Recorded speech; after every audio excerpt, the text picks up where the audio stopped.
நம்ம இப்போ செய்ய போகிற ரெசிபி மரவள்ளி கிழங்கு ஆம்லேட்டுங்க. எல்லோரும் எல்லா டிசைனையும் செஞ்சுருப்பாங்க, ஆனால் இந்த டிசைன் செஞ்சுருக்க மாட்டாங்க, இப்படி சாப்பிட்டுக்கவும் மாட்டாங்க. நான் இப்போ பாருங்கள், கிழங்க வேக வச்சுக்கலாங்க. நல்லா குழைய வேக வச்சுக்கோங்க. ஆவி பறக்குது பாருங்க. இதை நல்லா மசிக்கணுங்க. நல்லா மசித்து எடுத்துக்கோங்க, சரிங்களா? நல்லா மசிச்சுட்டு, நல்ல கிழங்கா இருந்தால் நல்லா முட்டையும் கிழங்கும் தெரியாதுங்க. ஆம்லேட்டுக்கு சூப்பராக இருக்குங்க. முட்டையும் இது வித்தியாசமே தெரியாதுங்க, கிழங்குன்னே தெரியாதுங்க. சூப்பராக இருக்குங்க. நல்லா மசிச்சுக்கோங்க, சரிங்களா? ஆறிடுச்சு, நல்லா மசிச்சாச்சு. பார்த்துங்களா, நல்லா மசிச்சாச்சு. இப்போ இதுக்கு தேவையானதெல்லாம் என்ன போடுறோன்னு பார்த்துக்கலாம். கொத்தமல்லி தழைங்க, வெங்காயம், கருவேப்பிலை, 3 முட்டை, மிளகாய், பச்சை மிளகாய் எடுத்து கொஞ்சம் பெப்பருங்க. பெப்பர் கொஞ்சம் போட்டுக்கோங்க. இவ்வளோதாங்க. மிளகாய் கம்மியாக போட்டுக்கிறேன் கொஞ்சம். இப்போ எல்லாம் போட்டுக்கோங்க. மிளகாய் போட்டுக்கோங்க, பச்சை மிளகாய். அடுத்து கொஞ்சம் கொத்தமல்லி தலையும் போட்டுக்கோங்க. நல்லா பொடுசாக வெட்டிக்கோங்க கொத்தமல்லி தலையை. கருவேப்பிலையும் நல்லா பிச்சு போட்டுக்கோங்க. அடுத்து வெங்காயங்க. உங்களுக்கு தெரியுமில்ல ஆம்லேட்டுக்கு எப்படி வெட்டுவீங்க, அப்படி வெட்டிக்கோங்க. வெங்காயம்,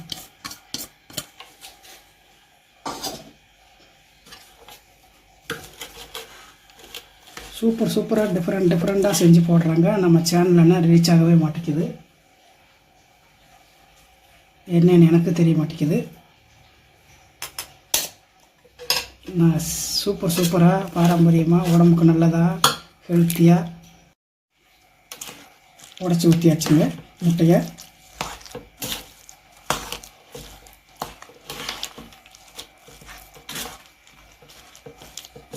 சூப்பர் டேஸ்ட்டாக இருக்குங்க. அடுத்து கொஞ்சம் உப்பு போட்டுக்கலாங்க, கொஞ்சம் கரைச்சிக்கலாம். நல்லா இருக்குங்க, சூப்பராக இருக்கும் மக்களே. இந்த அம்மாவுடைய வீடியோ உங்களுக்கு சூப்பராக இருக்கும். தேவையான உப்பு போட்டுக்கோங்க. உப்பு ஆல்ரெடி கிழங்குல கொஞ்சோண்டு போட்டு வேக வச்சுருக்கிறேன். கொஞ்சம் அளவாக போட்டுக்கோங்க, அப்புறம் பார்த்துட்டு போட்டுக்கோங்க.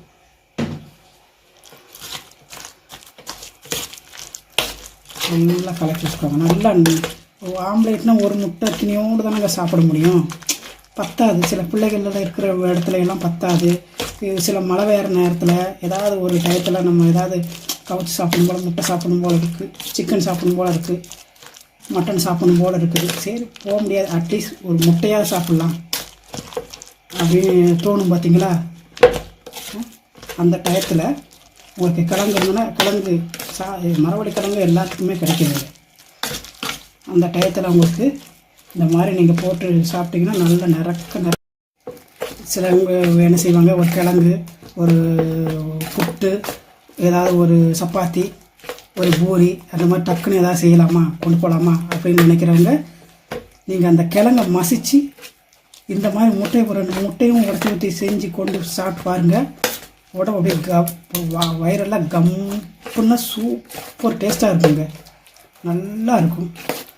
நீங்கள் 2 இடத்துக்கு போய் சாப்பிட்டுக்கிடலாம், உங்களுக்கு சூப்பராக இருக்கும். இது இந்த மாதிரி ஆம்லேட் மாதிரி போட்டுக்கிட்டு பர்கர் இருக்குது பார்த்தீங்களா, பன்னு, அதுக்குள்ளேயும் வச்சு 2 பச்சை வெங்காயத்தையும் வச்சு தக்காளி இதெல்லாம் கட் பண்ணி வச்சு பர்கர் மாதிரி சாப்பிட்டுக்கலாங்க.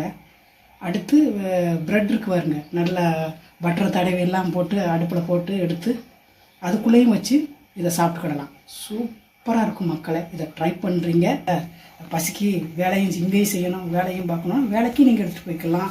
இல்லை வீட்டில் ஆம்பளை ஹஸ்பண்டுக்கு போனால் எடுத்து கொடுத்துக்கலாம், பசங்க போனால் கொடுத்து விட்டுக்கலாம், காலேஜுக்கு கொடுத்து விட்டுக்கலாம், வீட்டில் இருக்கிறவங்க நம்மளும் சாப்பிட்டுக்கிடலாம்.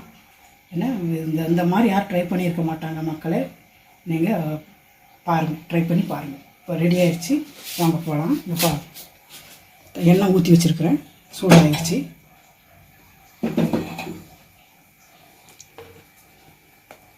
எடுத்து போட்டுக்கோங்க. நல்லா பொறு பொறுன்னு இருக்கும் மக்களே. இதை நல்லா போட்டோன்னா இப்போ நல்லா சூப்பராக ஒருன்னு இருக்கும். இந்த மாவுக்கு முட்டைக்கு நல்லாயிருக்கும். நீங்கள் செஞ்சுக்கலாம், நல்லா சூப்பராக இருக்கும்.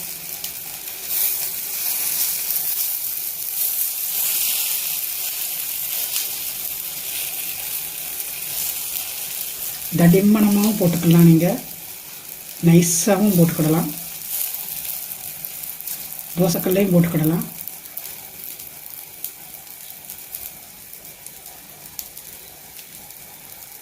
சூப்பராக இருக்கும். பார்த்தீங்களா? கொஞ்சம் சுற்றி எண்ணெய் ஊற்றிக்கோங்க. சரியா?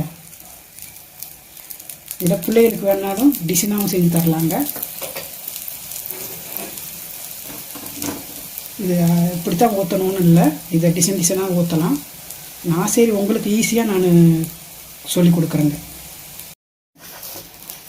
இது மெதுவாக பொறுமையாக போட்டுக்கோங்க. பார்த்தீங்களா? சூப்பராக வந்துருக்குதுங்க. பார்த்தீங்களா? அழகாக இப்படித்தாங்க இருக்கும். சூப்பராக இருக்குங்க. டேஸ்ட்டு இந்த கிழங்கெல்லாம் சேர்ந்து முட்டை மாதிரி தோணுங்க. நீங்கள் செஞ்சு சாப்பிட்டு பாருங்கள். உங்களுக்கு சூப்பர் ஃபுட்டு செஞ்சு காட்டியிருக்கிறேங்க நான். நம்ம சேனலை மறக்காதீங்க மக்களே. நம்ம சேனல் என்னை என்கரேஜ் பண்ணுங்க. நம்ம சேனல் தமிழ் கிரேக். பார்த்தீங்களா? எடுத்துக்கலாங்க. ரெடி ஆயிடுச்சு. அடுத்து மரவள்ளிக்கிழங்கு ஆம்லேட் ரெடிங்க. பார்த்தீங்களா? இந்த மாதிரி கட் பண்ணிக்கோங்க. கட் பண்ணி கொடுத்துட்டிங்கன்னா நல்லா சாப்பிடுவாங்க. நம்ம பீஸும் நல்லா இருக்குங்க, சூப்பராக இருக்குங்க. மரவள்ளிக்கிழங்கு ஆம்லேட் ரெடி ஆயிடுச்சுங்க. எல்லோரும் ட்ரை பண்ணுங்கள். ட்ரை பண்ணி வீட்டில் சாப்பிட்டு பாருங்கள். சரிங்களா? நம்ம சேனலை மறக்காதீங்க, தமிழுக்கு இருக்குங்க. அடுத்து இன்னொரு சூப்பர் வீடியோவில் சந்திக்கலாம். நன்றி. பாய்.